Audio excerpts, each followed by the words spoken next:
Hello and welcome back, and today what we're going to be doing is the clutch on the GSXR. Finally, after, to be honest, way too long. I've been meaning to do it for ages, but I was waiting on getting some RTV silicone and a few other bits and pieces. They have all now arrived. So what I'm going to do first is drop the oil. I would have left the oil in it, but I have a small oil leak. I know what it's from. It's from the sump plug, which was a bit destroyed when I got the bike. It's getting worse even when I try retighten it. So I bought a brand new sump plug and a brand new crush washer, and that's going on as I do this. So first and foremost, I'm going to drain the oil, and then we're going to start ripping off the bits and pieces off the bike. One thing that I have already done previously that I'm not going to be covering in this video is taking off the lower fairings. And to be honest, if you can't figure out how to take off the lower fairings, you probably shouldn't go near the clutch anyway. I'm not being smart, but really think about it. Other than that, what you need for this job isn't a whole pile. You do need some verniers to check plate thicknesses and stuff, and a few other bits and pieces. But all in all, it looks to be fairly straightforward from a clutch perspective. You know, there's no too many fancy whiz dangles and whatnot. But anyway, let's get into it. Okay, so the oil has been drained. These are the 5mm Allens that you want to take out here. So I'm going to zip them out now next, and then pop this cover off. You may need the tap of a very soft hammer to open this off. Kind of hoping I don't, but anyway, I'll be back in 2 seconds when I get this off. Oh, before you do anything, in case you're following this video, make sure that you do have your bike in gear, because you may also have to jam up that back wheel. The brakes might not be enough. The main nut is at 150 Newton meters, so let's have a look, see when we get in there. Okay, so once you have the cover off, you need to get this retaining ring out, which I have a feeling my very old and very battered circlip spanners will not work, so I'm going to try to get a different one.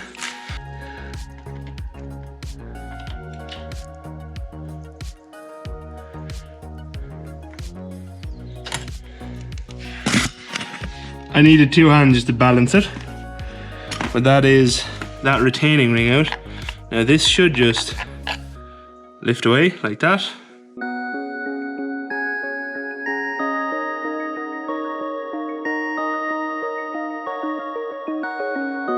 I've never done a GSXR before, by the way, just to throw that out there. It's probably pretty obvious. I do have, in case anyone wants it, I have the service manual here, the original one. So we have removed the clutch plate pressure lifter by removing the circlip. After removing the clutch pressure plate lifter, remove the thrust washer. Done that. Bearing and clutch push piece, yeah. Hold the clutch pressure plate with the special tool and loosen the clutch sleeve hub nut. Okay, so instead of doing that with any special tool, I have it in gear, and I'm going to use a dug gun, because I'm lazy. pretty much is my reason. So let's try to do that. It's a size 30. Ha. That was easy.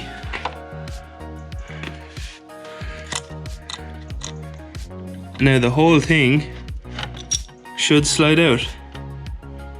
Ta-da! Yeah, that is the clutch apart. So now I'm going to move over to the bench and see, can I talk you through what else we're doing. But that's that bit done so far. Also, you see this kind of silicone stuff here? We'll have to clean that off, and there's a few areas that you have to put it on. So where there's these little breaks here, there's one here, and one here. So there's actually splits where the case is machined, and you have to split them out. Important thing to note is this washer here is actually a spring washer, and it was facing down, so the inner edge is closest in here. I'll try to explain that better in a minute. Those little tiny nuts in there, they have to open off. Let's see, can we do it? Okay, so that's those three tiny little screws out. I'm going to get them for them in a second. And then this lifts away, like so. And then out come our two diaphragm springs, which I have new ones. And now we should be able to start lifting out our clutch, which It's not very pretty. And I knew it wasn't going to be pretty because I left this clutch longer than I should have left it, longer than I would have usually left it. But such is the way of life. You know, I'm a bad person, I accept that. So these these clutch plates have been left on here much longer than I originally meant to, and we'll get a measurement off them in a minute. There's actually a bit of friction material left on them, in fairness. But yeah, let's... In fairness, for what the amount of track days these guys did, I am pretty impressed. So, I don't know, can you see, you probably won't be able to see this, but there's a flat edge here, and a kind of a rounded edge. The rounded edge faces in. So, we'll remember that, rounded edge in, as we take these apart. Anyway, I'm going to pull these apart and come back to you. Okay, so I've just measured a sample of my old plates, and they are all out of spec on thickness, so that's actually good. As well as these guys here have like a lift, and these are gone too flat. So very happy I'm replacing everything, and that kind of goes to show why you sometimes have to replace everything. But anyway, what we're going to do now is start building this back up. The main thing you have to look at here is the first friction plate that we put on. It's a much wider hole than the rest of it, so I don't know, can you see that there? But you can see here the inner diameter is much larger than the normal ones, and that's because it has to go in like that. So what I'm going to do now with these, and this is going to be a contentious point, I wasn't even going to include it in the video. As I build these up, a lot of people believe that these have to be soaked overnight in oil. The service manual says dip them in oil. I'm going to dip them in oil because to me this isn't supposed to absorb oil. They're not supposed to be absorbent, so dipping them in it should just be enough. But cue the battle in the comments. I'm going to keep out of it. I do what I do, it's always worked, so yeah. So something else really important as I put these together is two of these plates here, the metal plates, are 2mm thick, and all the rest are 1.6. So these are all 1.6, I've checked them all. And these ones here are 2mm, and the reason that's important is so we start off with our small plate, so we'll put that in there now.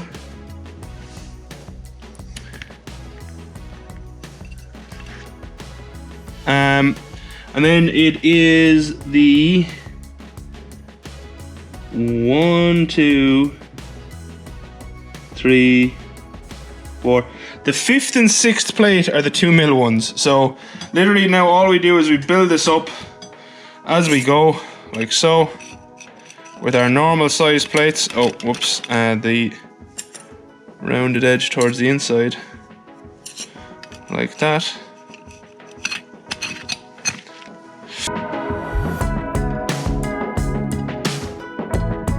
By the way, I've actually read in a lot of places you don't need to put any oil on these at all, technically speaking, but I'm still going to put oil on them, just I'm not leaving them soak overnight.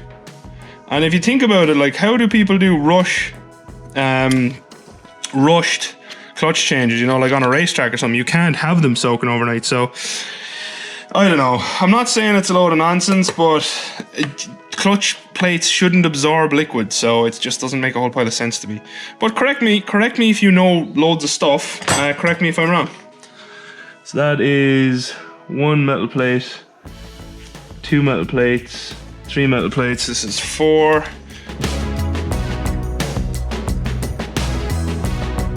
So the next 2 now are our bigger plates, or thicker plates, not bigger.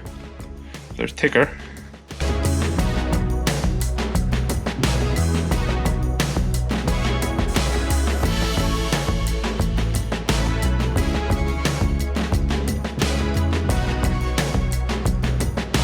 And there is our new clutch pack.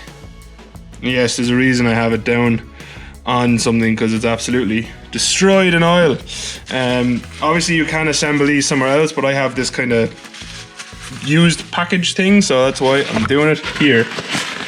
Just makes my life a little easier.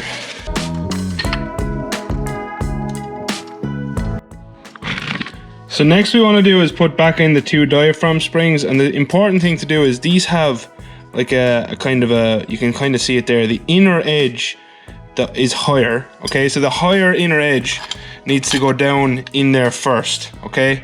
That is important. I don't know, do these need to be lined up? I don't know. Then we want to drop in our diaphragm holder thingamajig. Now this is where it gets tricky, because we want to do all this kind of quickly.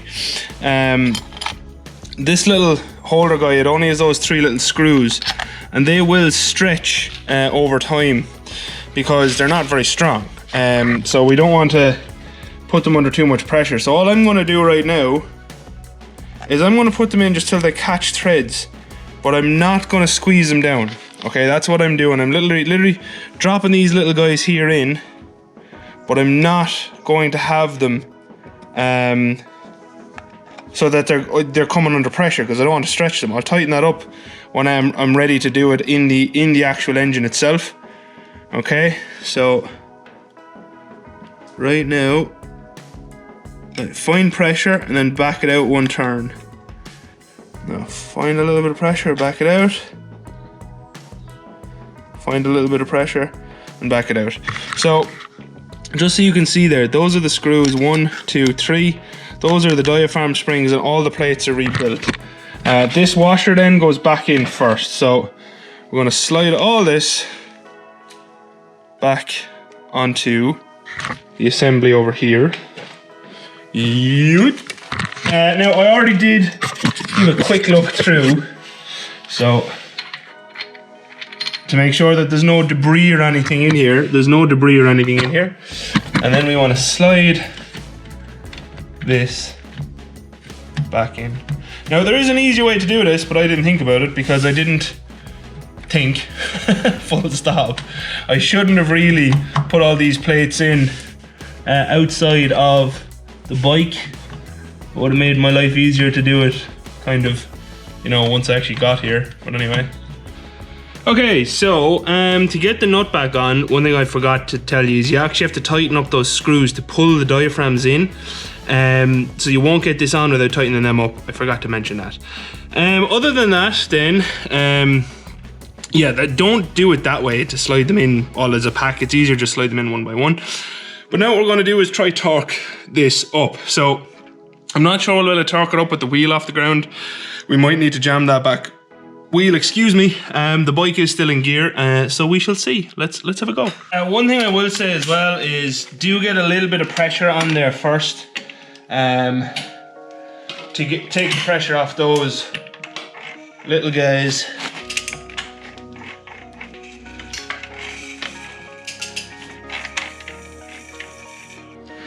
Okay, so how I torqued this up was I put this screwdriver, which I cleaned, and just jammed it in there, okay? Now I know I'm going to catch flack for that, but it worked, and that is torqued up to 150 Newton meters, which was a massive pain in the ass. Now you want to just kind of punch back down the little holdery tab thing. So I don't know, can you see that? But those little holder tabs on there, we need to just bend one in. It stops. It can help the bolt stop opening, I suppose, but it's just difficult to get in at one, to be honest. Next we want to put back in the push rod in there.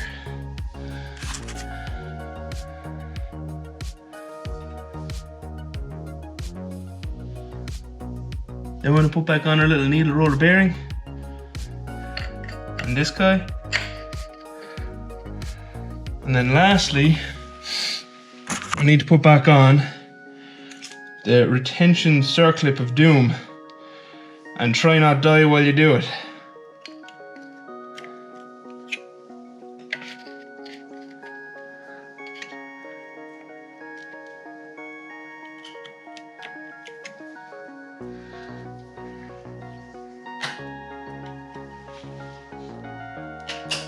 There we go. You just want to make sure that's snapped in the whole way around like it is there. And there we go. That's pretty much that done. So next what I need to do is just clean off these little bits of old silicone here. And then I also have a new gasket to go on and put back in the bolts. If your dowels have come out, there's a couple of dowel holes. There's 1, 2, I think that's it. There, and there's also a couple of screws with washers on them. So the 3 spots again are here. You'll see them, the little break here, and there's another little break up here. We want to put the extra silicone. So that's what I'm going to do. Try to cut this open. You want to make sure when you're doing this you don't put on too much, because you don't want to leave a load inside in the engine. Now, there's our 3 blobs on. Next we want to put on the new gasket. Now the gasket has 2 dowel holes already, and you want to make sure that they line up.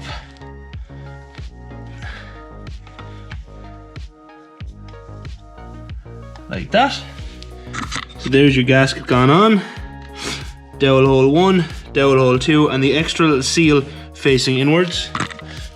And now for the clutch cover itself, which you also just want to fit on onto the dowels like that, and start to put in some bolts.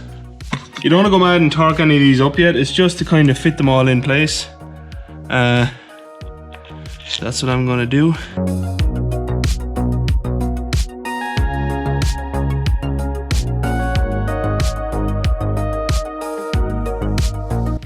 That's all the bolts back in and torque to spec. I can't remember the torque spec off the top of my hand. I just put them in hand tight. It's like between 7 and 12 Newton meters. It's basically nothing.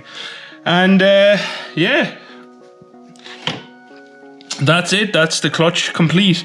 All that's remaining is to refill the oil and do that, which I've done videos on before. All in all, I'm not going to say it's an easy job.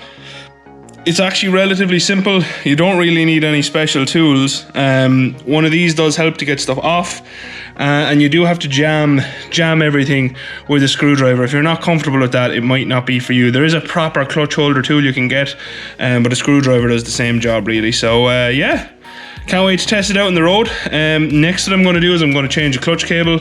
I'll do a separate video on that and how to set that up on this bike. But yeah, that's it. So that's it. The clutch has been changed on the GSXR. I've refilled the fuel, and for some reason you seem tilted. It'll be fine. But what did we change? We changed our fiber plates, these ones, which when I measured them were gone too thin. They were out of spec.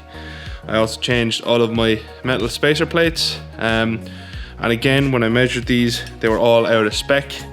And I changed these diaphragm springs here, these guys. And again, I put them near my face so they're in focus. But again, when I checked these guys, they were also gone out of spec. So that entire clutch had, it was original. it was in there since the bike was new. Not only that, I gave it a pretty hard life when it came back onto the road. It did 7 or 8 track days, and it was the stock clutch. So all in all, I'm not upset that it lasted as long as it did. It's done 20-something thousand miles. So really and truly, I think it's done a good job to last as long as it has lasted. Now we have EBC clutches and TRW metal spacer plates, just because that's what I could get. And brand new diaphragm springs as well, which I believe were OEM. I'm not actually sure. But basically, the clutch pull feels so much better. Before, when I was taking these apart, these were stuck together.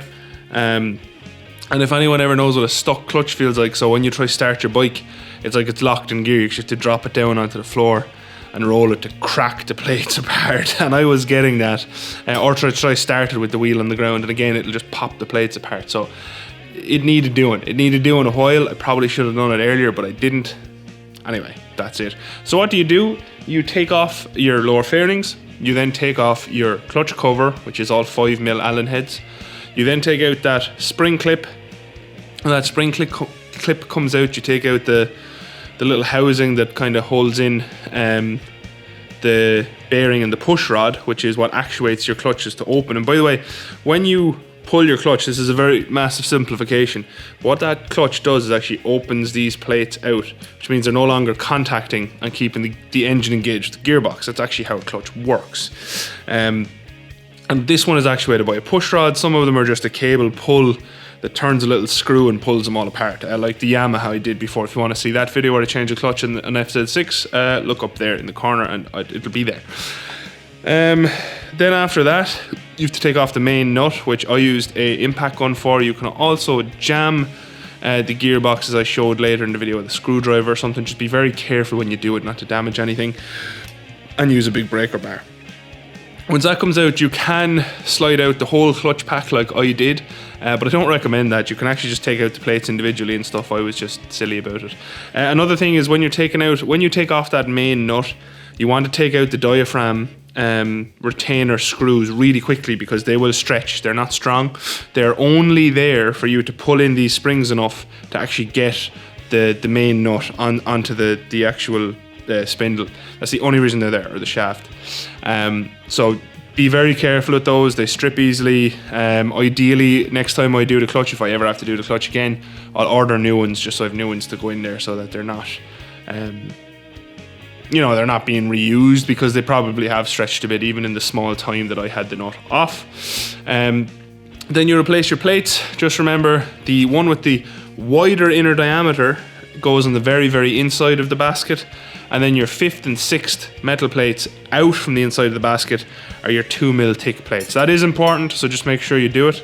Other than that, then your diaphragm springs, so they're bowed. The higher edge of the bow, which is the inner edge, should face out, so that when you tighten everything down, it kind of will pull those flat, which I'm not going to do with my fingers because they're quite strong. And that's it really. Just be careful not to pull out the entire actual clutch cassette, because it can be a pain in the ass to get back in. Ask me how I know. And that's about it really. Other than that, just be careful when you're putting back on your gasket that you remember to put that extra gasket maker on those couple of brakes in the actual engine housing. Make sure you put on a new gasket, clean all the surfaces before you put it on, and bolt everything down, and you're good to go. And yeah, I can't wait to get out now and test that new clutch on the road and of course on the track. So yeah, if you've watched, thank you very much for watching. As always, a very special thank you to all of my patrons. I really do appreciate your support, and thank you for being patient with me when I had the dreaded C word and couldn't get videos out on early access. I just wasn't well enough to do all the editing and stay up late and stuff. I was a lot more tired than usual. So yeah, I do appreciate you sticking with me. Thank you very much. And yeah, until next time, thank you very much for watching. Adios. For people who are going to ask, I know there's a couple of contentious things in that video, right? Outro crew, by the way. Yes, outro crew. There's a couple of contentious things. These are already dry, right? These fiber plates do not hold oil. They're actually kind of specifically designed not to hold oil, because if they hold oil, it means they're soaking it in, which means they'd expand, and the expansion is bad. Metal plates don't hold oil, so that's why I dip the clutch plates in it, which is actually directly brought from the service manual from factory, by the way. The service manual does not say to soak them, it says to dip them. That's why I did that. And then jamming the engine with a screwdriver, I understand how some people might not like that, but for me, jamming the engine with a screwdriver very carefully, once you jam it and there's absolutely no movement, it's actually wedged. It's not going to hurt anything, provided you're not jabbing on it. So a nice even pressure when you're tightening up. I've done this stuff for years. Obviously, it would be lovely to have a full workshop full of all of the tools I could possibly need, but if you're going to own multiple bikes, it's not always possible. You kind of have to use what you have. So yes, bit of a rough way to do it in certain cases, but it works and works fine, and I've done it many times now. So yeah. Anyway, thank you, outro crew. Let me know your opinion. Do you use what you have to the effect that you can, or are you someone who has to buy all of the exact tools to do the job 100% as it says in the books? So yeah. Anyway, let me know. Bye.